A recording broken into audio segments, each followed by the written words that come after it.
আমরা প্রত্যাখ্যান করছি, শুধু নয় নিন্দা জানাচ্ছি এবং ক্ষোভ প্রকাশ করছি।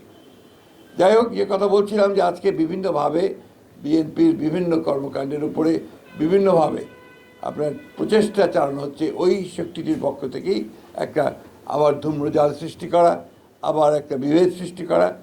আমরা 5ই আগস্টের পরে যে সুযোগ পেয়েছি বাংলাদেশে গণতন্ত্রকে প্রাতিষ্ঠানিক রূপ দেওয়ার, সেই প্রচেষ্টাকে নষ্ট করে দেওয়া, সুযোগকে নষ্ট করা, আবার একটা ফ্যাসিস্ট শাসনের পায়তারা তারা করছে কিনা সেটা আমাদেরকে চিন্তা করতে হবে, দেশবাসীকে চিন্তা করতে হবে।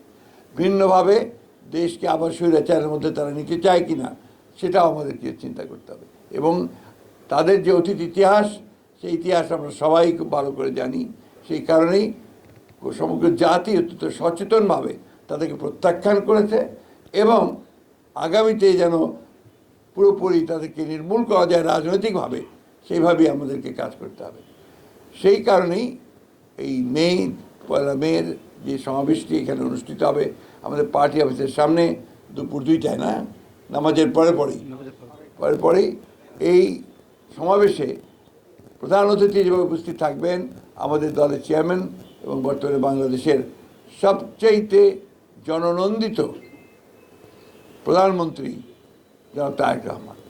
সুতরাং এই সভাটিকে সফল করার জন্যে আমরা দলের পক্ষ থেকে সর্বাত্মক প্রচেষ্টা গ্রহণ করেছি।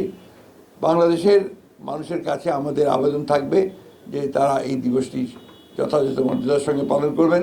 প্রত্যেকটি ইউনিটের আমাদের জেলা এবং উপজেলা ইউনিটগুলোতে একইভাবে নির্দেশ দেওয়া হয়েছে, তারা সেইভাবে তারা এই দিবসটি পালন করবেন।